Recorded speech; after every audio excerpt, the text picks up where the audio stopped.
accueille ce soir le ministre de l'Éducation nationale. Serigne Mbaye Thiam fera face à ce public tout à l'heure.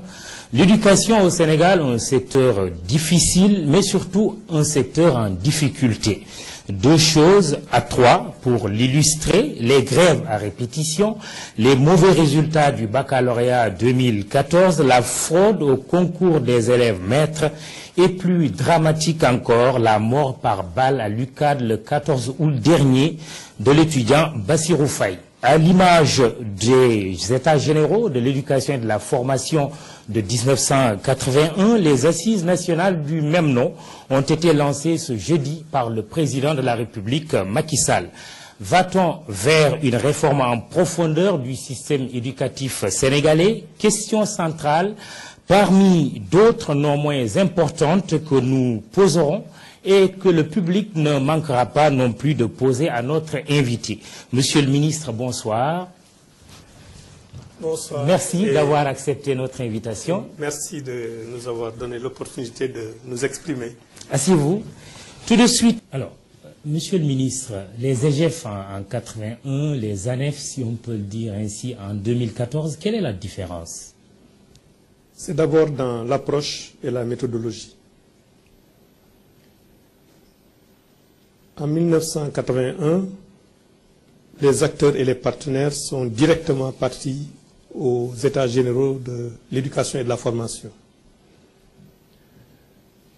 pour une appropriation et une participation plus inclusive, plus ouverte, plus nationale. Nous avons changé de démarche avec les. C'est ainsi que le décret portant mise en place du Comité national de pilotage des assises de l'éducation a été pris le 18 juillet 2013. D'abord, les termes de référence des assises ont été des termes de référence consensuels, avec une participation et une démarche d'élaboration inclusive. Un projet a été élaboré au niveau du ministère qui a impliqué beaucoup de directions, envoyé à tous les acteurs et partenaires pour leur observation. Et après, il y a eu une réunion de consolidation des observations. Du point de vue de la démarche aussi, nous ne sommes pas partis directement aux journées des assises de l'éducation. Nous avons dit qu'il faut un processus préparatoire. Processus préparatoire qui a embrassé l'ensemble des 14 régions du Sénégal avec des plateformes régionales de concertation et où certaines régions sont parties jusqu'à l'échelle de l'arrondissement pour faire des concertations. L'ensemble des régions ont produit 14 rapports. 7 commissions thématiques ont travaillé de façon synchrone et dynamique pendant des mois, qui ont regroupé chacune près de 100 personnes, représentant. À côté de cela, il y a eu des forats qui ont été organisés sur des thématiques ou des focus group, des palabres et un site internet où l'ensemble des documents étaient postés, a été créé, qui, à la date d'aujourd'hui, ce matin, avait plus de 14 000 visiteurs qui ont fait des contributions, qui ont pris connaissance. Cette démarche-là, pour nous, amène une meilleure appropriation du processus des assises et on pense qu'à l'issue de cette démarche, l'ensemble des acteurs seront des garants de la mise en œuvre des conclusions. 14 000 visiteurs sur à peu près, on arrondit, 14 millions d'habitants. Oui, mais c'est quand vous comparez des sites pareils, je pense par exemple au site des assises nationales qu'on avait, c'était une très bonne participation de ces. Mais ce qui est important, c'est que ces 14 000 visiteurs-là, c'est sur le site internet.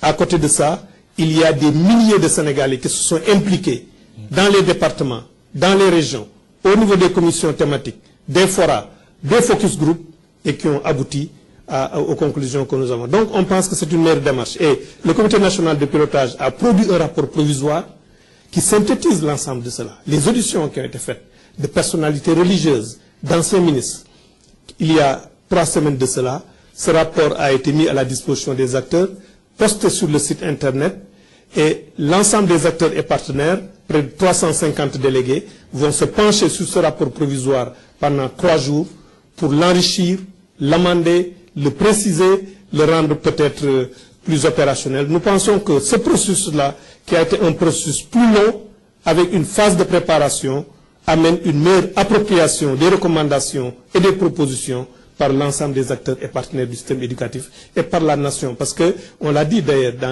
je l'avais dit dans le discours d'orientation pour le séminaire d'harmonisation, des experts des questions d'éducation.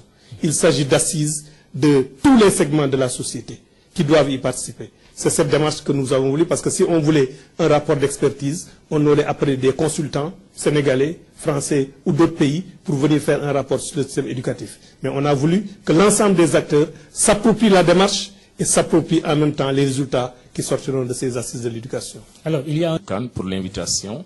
Monsieur le ministre de l'Éducation nationale, vous saluez.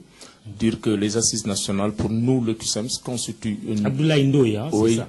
une opportunité historique pour repenser, réfléchir sur un système éducatif sur la base de nos réalités historiques et culturelles, mais également en fonction de nos valeurs, de nos défis, de nos besoins et de nos ressources propres. Mais le CUSEMS l'a dit très tôt, par rapport aux résultats des assises, nous avons des réserves. Parce que, manifestement, nous pensons que les leçons n'ont pas été tirées des concertations de l'enseignement supérieur. Aujourd'hui, nous avons la disparition d'un étudiant, paix à son nom, et nous pensons que c'est dû à une application cavalière, non consensuelle des conclusions au niveau de l'enseignement supérieur. Et le deuxième élément également, par rapport aux assises, on nous a donné 3 documents, un serment, le code de déontologie et le pacte de stabilité. Et nous, notre position est claire. Nous avons dit que le droit syndical est un principe constitutionnel consacré par la Constitution. Et dans un pays démocratique fort, on a besoin de mouvements syndicaux forts. Maintenant, dire aux syndicats de signer un pacte pour ne pas faire la grève, en tout cas, le CUSEMS ne signera pas ces documents. Cela doit être clair. Mais nous sommes ouverts, nous discutons. Nous pensons que le problème fondamental aujourd'hui, qu'est-ce que le gouvernement compte faire pour satisfaire les protocoles d'accord et matérialiser ces engagements. Très bien. Nous pensons que c'est la question fondamentale pour créer une stabilité dans l'espace scolaire. Ok, très bien. Merci. On passe la parole. On donnera la parole au ministre avant de reprendre d'autres intervenants. Moudi. Oui, juste là, derrière vous. Oui. Juste une question. L'intervention de mon collègue, le premier, Diallo. Il parle de l'enjeu financier. Et il faut de l'argent, effectivement, pour faire une bonne école. Nos autorités peuvent trouver de l'argent. Le problème, c'est qu'une fois l'argent trouvé, comment le dépenser? Vous n'avez pas encore abordé le problème du paquet, du programme pour l'amélioration de la qualité, de l'équité et de la quantité. De la transparence. La transparence. Ça va demander beaucoup d'argent. Vous allez probablement mettre beaucoup d'argent dans ce paquet, qui succède au PDF, au programme décennal pour le développement de l'éducation et de la formation, où des centaines de milliards ont été investis pour des résultats, en tout cas mitigés, au moins sur le plan de la qualité. Et c'est très important. Beaucoup d'argent ont été investis dans le PDF pour des résultats très peu probants.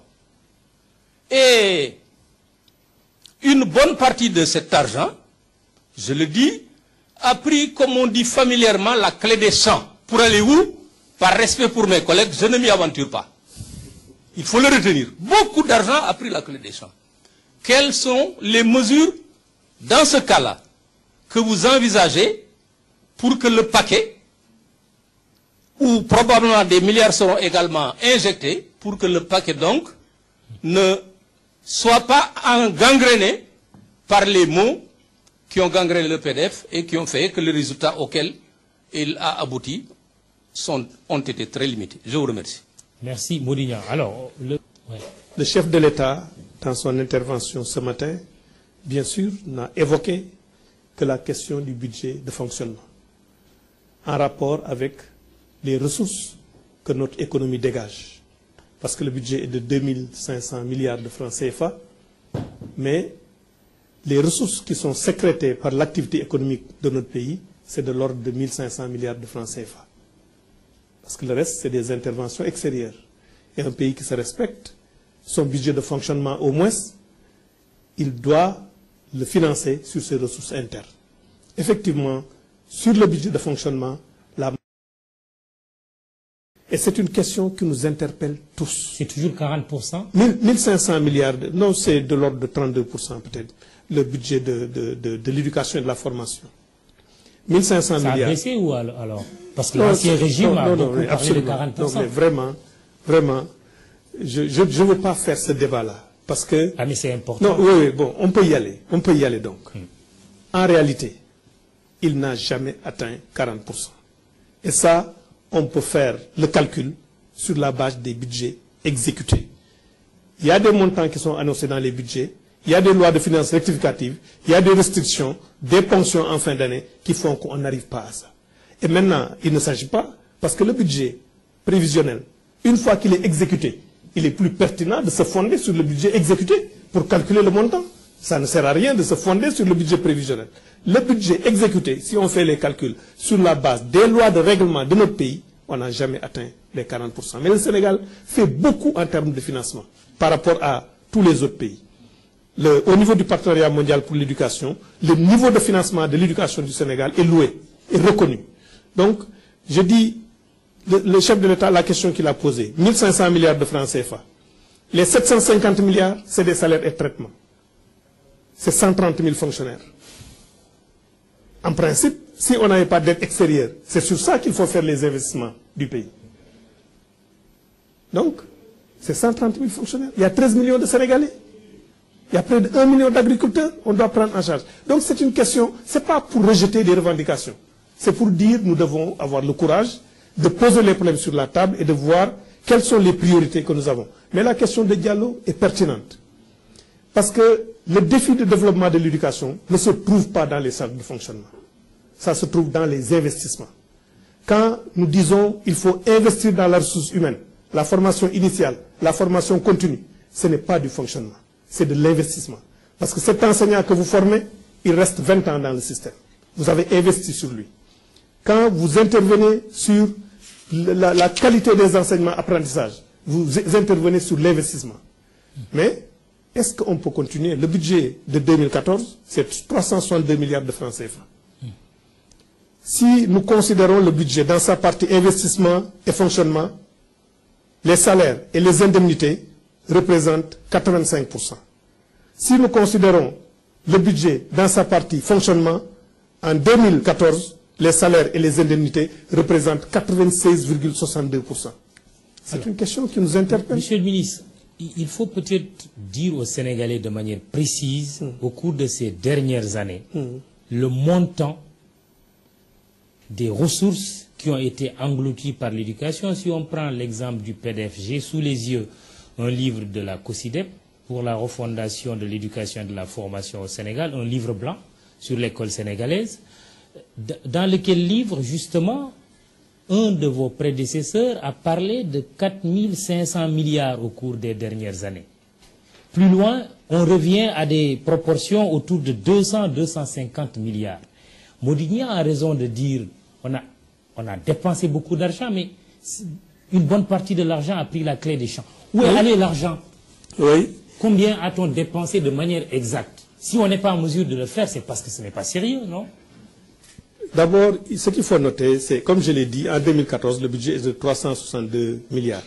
Il était de un peu plus de 300 milliards aussi en 2013. Ce qu'il faut noter, c'est que si vous le lissez déjà sur 10 ans, rien que le budget de l'État, ça fait 3 600 milliards. Donc on est dans l'ordre des montants qui ont été avancés et qui ont été éducatifs. Mais ce montant-là, comme je l'ai dit, inclut les charges de fonctionnement et les charges d'investissement. À cela, il faut rajouter la contribution des ménages, qui est de l'ordre de 23 à 27% des dépenses d'éducation. Et les collectivités locales. Et les collectivités locales. On peut être sévère et dire que rien n'a été fait. Je ne voudrais pas emprunter ce chemin. Beaucoup de choses ont été faites dans le système éducatif pendant ces 10 dernières années, en termes de taux brut de scolarisation qu'il fallait accompagner par la construction d'infrastructures qui sont insuffisantes, mais beaucoup a été fait. Beaucoup a été fait en termes de recrutement de personnel enseignant, même si la qualité n'a pas toujours été au rendez-vous de tout cela. Maintenant, mais c'est tirant les enseignements du PDF que le paquet repose sur ce trépied. Qualité, équité, gouvernance transparente. Ce n'est pas pour rien que pour le paquet, nous avons 3 axes stratégiques. Le premier axe stratégique, c'est l'amélioration de la qualité des enseignements et des apprentissages, décliné en actions. Peut-être qu'au cours du débat, nous reviendrons sur l'ensemble des actions. C'est assurer un accès équitable à l'éducation par la résolution des disparités. Et le troisième pied qui constitue le trépied, c'est la promotion d'une gouvernance transparente et inclusive. Mais c'est justement parce que dans les insuffisances du PDF, nous avons noté ces déficiences dans la gouvernance que nous avons mis l'accent dessus. Aussi bien en termes de procédure de contrôle qu'en termes de déconcentration et de décentralisation des dépenses à la base pour amoindrir les risques de déperdition. Je vais vous dire les principaux investissements qu'on est en train de faire actuellement, qui sont des constructions de centres régionaux de formation des personnels d'éducation, 2 blocs scientifiques, de 200 écoles primaires, dont les appels d'offres sont à des niveaux plus ou moins avancés dans certaines régions. L'ensemble de ces dépenses sont exécutées par les inspecteurs d'académie. Ce n'est plus du ressort des services centraux du ministère, parce que nous voulons responsabiliser les gens à la base, mais en même temps que nous faisons cette responsabilisation-là, nous renforçons les capacités de contrôle et d'inspection par un programme spécial de renforcement des capacités de l'inspection interne du ministère de l'Éducation nationale. Les conclusions de ces assises nationales, je ne sais pas si on a déjà des chiffres, leur mise en œuvre va coûter combien? Ils n'ont pas encore fait l'évaluation financière. Parce que je prends l'exemple de la concertation nationale sur l'enseignement supérieur. C'est après avoir terminé qu'il y a eu une commission autour du ministère des Finances qui a évalué l'ensemble des coûts. Mais bien sûr, ça va être des coûts extrêmement importants. Ouais. Parce qu'au niveau de notre pays, comme je l'ai dit, en termes d'infrastructures, beaucoup a été fait, mais il y a beaucoup de choses qui restent à faire. Nous avons le défi des abris provisoires, sur lequel nous travaillons justement en termes de financement, où on parle de diversification des sources de financement, pour ce qui est de la résolution des abris provisoires, estimé à 65 milliards de francs CFA, parce qu'il y a 20% des enfants à peu près qui sont dans les abris provisoires, 65 milliards de francs CFA. L'évaluation, c'est de dire le budget de l'État sur une année, sur 2 ans ou sur 3 ans ne peut pas supporter ces résolutions d'abris provisoires. Pourtant, les enfants ont besoin d'étudier dans de très bonnes conditions. Les enseignants aussi d'enseigner dans de très bonnes conditions. Nous avons lancé une étude pour un partenariat public-privé où il s'agira pour des privés d'apporter les financements, de construire, et au lieu que l'État inscrive 5 milliards dans son budget chaque année pour réserver les abris provisoires, ces 5 milliards vont être payés comme une sorte de location-vente pour des infrastructures qui à terme vont revenir à l'État. Nous sommes actuellement dans le rapport provisoire du consultant sur l'évaluation, sur la faisabilité technique, juridique et financière a été déposé, et dans les semaines à venir, les équipes du ministère vont se pencher sur ça. Et en matière de formation des enseignants, je dis souvent aux enseignants que le gouvernement est prêt à investir beaucoup d'argent dans la formation des enseignants. Parce que c'est le premier intrant de qualité, un enseignant de qualité. On parlera des enseignants, parce que tout à l'heure, il y a un sujet sur la fraude au concours des élèves maîtres. La question sur le pacte que vous voulez faire signer au syndicat, Abdoulaye Ndoye du QSEM dit d'emblée qu'ils ne le signeront pas. Oui. Ahmed Suzanne Camara, lui, rejette tout simplement les conclusions des assises. Oui. Qu'est-ce que vous répondez? Non, ce que je réponds, c'est que moi, je respecte les points de vue de tout le monde. Mais le pacte n'est pas une proposition du gouvernement. C'est une proposition des assises de l'éducation. Donc, de l'ensemble des acteurs qui ont participé aux assises, y compris des syndicats. Je rappelle que parce qu'on parle des états généraux de l'éducation et de la formation de 81, déjà dans les conclusions des états généraux de l'éducation, il y avait le code de déontologie qui a été proposé. Dans les conclusions des états généraux, il y avait le code de déontologie qui était proposé. Maintenant, qui n'a jamais été... Non, qui n'a pas été mis, c'est pourquoi ça a été remis. 33 ans. Ça a été remis dans les conclusions des assises. Donc, mais moi je pense que le pacte n'a pas pour effet d'interdire à quelqu'un de faire la grève. Le pacte est plutôt un engagement moral à essayer d'utiliser l'ensemble des voies de dialogue, de médiation qui existent avant d'arriver à l'action ultime qui est la grève. Je le dis souvent aux enseignants. Vous savez, en principe, lorsqu'on décide de faire la grève, tout le pays doit être en émoi. Mais la grève comme forme de lutte, à mon sens, a été tellement banalisée que quand on entend qu'il y a une grève, le pays n'est pas en émoi. C'est justement, on doit arriver à d'autres mécanismes de règlement des conflits, de prévention des conflits, de travailler sur ça, pour que quand on décide de faire la grève, à la limite, que tout le pays soit en émoi et que tout le pays dise il ne faut pas que ça arrive. Mais ça a été tellement banalisé, à mon sens, comme forme de lutte, que ça a perdu son impact pour la résolution des problèmes qui se posent. Donc, je dis, le gouvernement n'a pas proposé le pacte, c'est les assises. Je pense que c'est un mécanisme qui est plutôt un engagement moral que quelque chose de contraignant qui interdit à une organisation syndicale d'exercer son droit constitutionnel. Oui, mais il y a l'enjeu quand même de l'adoption de ces conclusions. Si elles ne sont pas adoptées, ça veut dire qu'on aura travaillé pour rien. Est-ce que ce qui s'est passé à l'enseignement supérieur, avec malheureusement la mort de cet étudiant Bassirou Faye, ne devrait pas vous inspirer qu'il faudra réussir ou relever le défi de l'adoption de ces conclusions? Certains ont même tendance à faire un reproche au gouvernement en disant il a commencé par construire le premier étage, l'enseignement, la fondation, l'éducation, le primaire jusqu'au secondaire. Mais peut-être c'est une façon de répondre à une objection qui a été faite ici. D'abord, le professeur d'université a été choisi par le chef de l'État. Il a été choisi par le chef de l'État.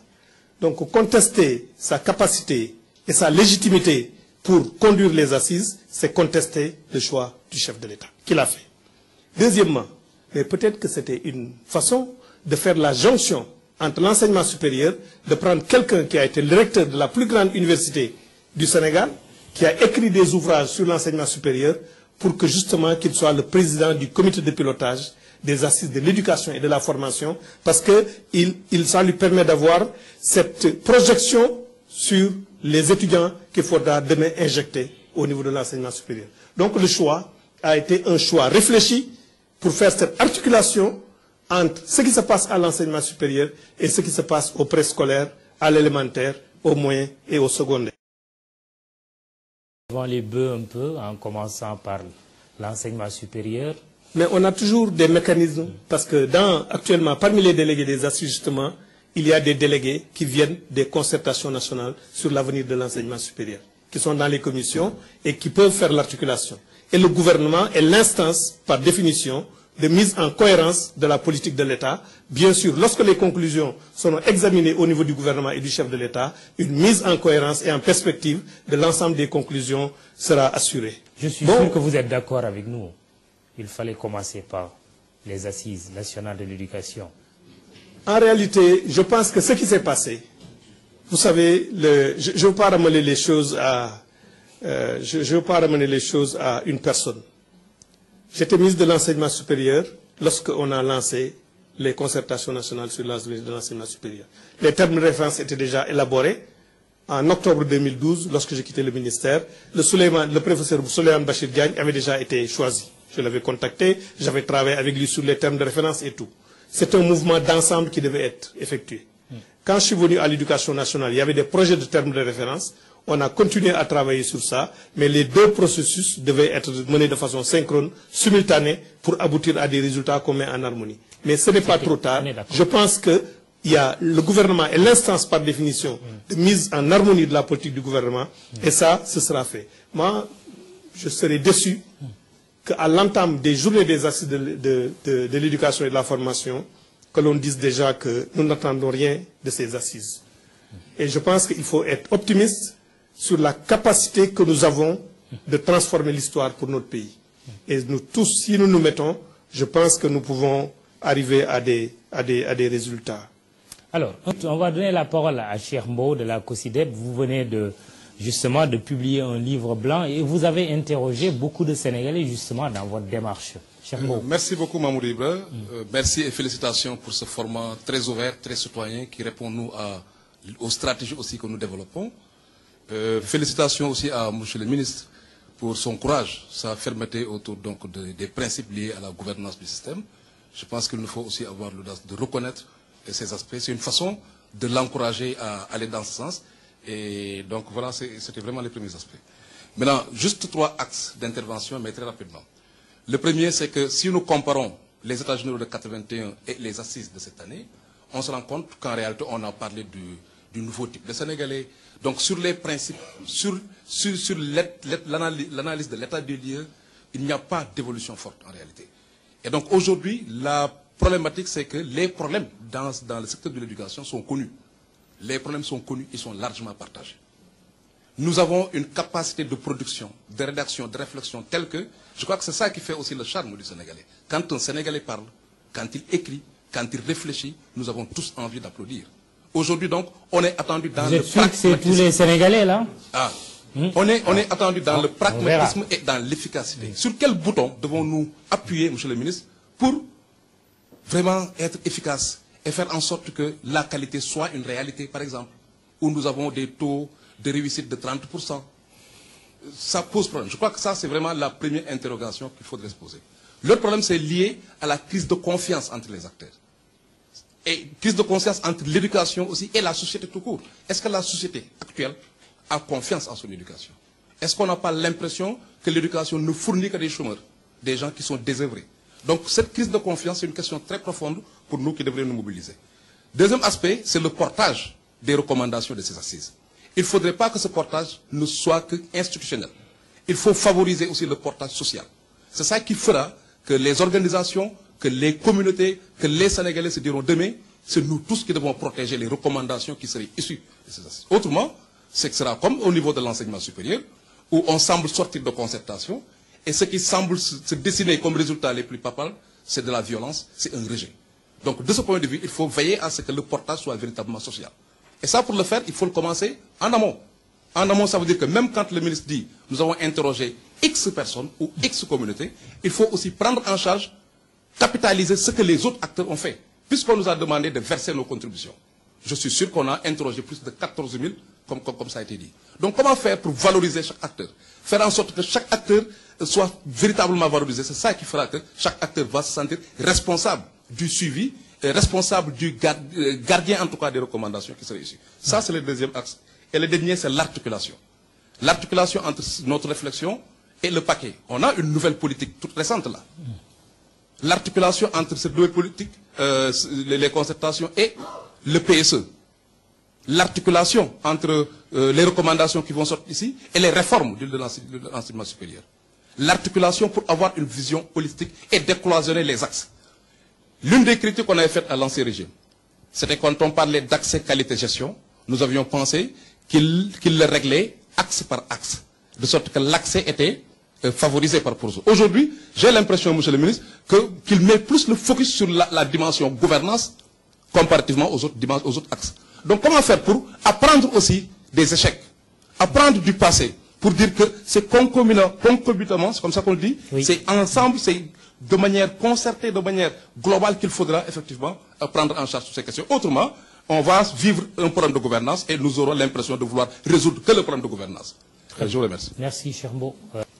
Merci, Mamoudou. Je crois que l'opportunité des assises et la pertinence de leur tenue ne s'opposent pas, parce que quand même, tous les Sénégalais reconnaissent que l'école est dans une situation inquiétante, même si ce n'est pas une situation irrécupérable, mais quand même il convient de reconnaître cela et d'aller vers les assises. Je crois que ce qui se pose aujourd'hui comme question, c'est ce qui sera issu des assises, au lendemain des assises, faire en sorte que on ne soit pas là à dire on aura fait des assises pour rien. C'est ça le plus important. Le Sénégal a besoin d'une école refondée, d'une école réconciliée avec la communauté. Et sur ce plan, nous avons été très clairs. Mais nous lui avons dit qu'il y a un préalable. Le préalable, c'est faire en sorte que l'on puisse pacifier et stabiliser l'espace scolaire et universitaire avant d'envisager quoi que ce soit. En cela, nous avons rappelé qu'un protocole d'accord a été signé entre le gouvernement du Sénégal et les syndicats d'enseignants, un protocole dont l'application est gage de stabilité durable du système éducatif, et qu'il faudrait que Monsieur le Président de la République engage Monsieur le Premier ministre et son gouvernement à la matérialisation de ces accords. Nous avons appris que sur le point nodal de la plateforme du protocole d'accord, qui est la validation, que si ça n'a pas avancé, la faute au ministère de l'Éducation qui devait fournir un certain nombre de données pour pouvoir faire le calcul de ce qu'ils appellent le périmètre financier. Nous aimerons qu'à ce niveau, Monsieur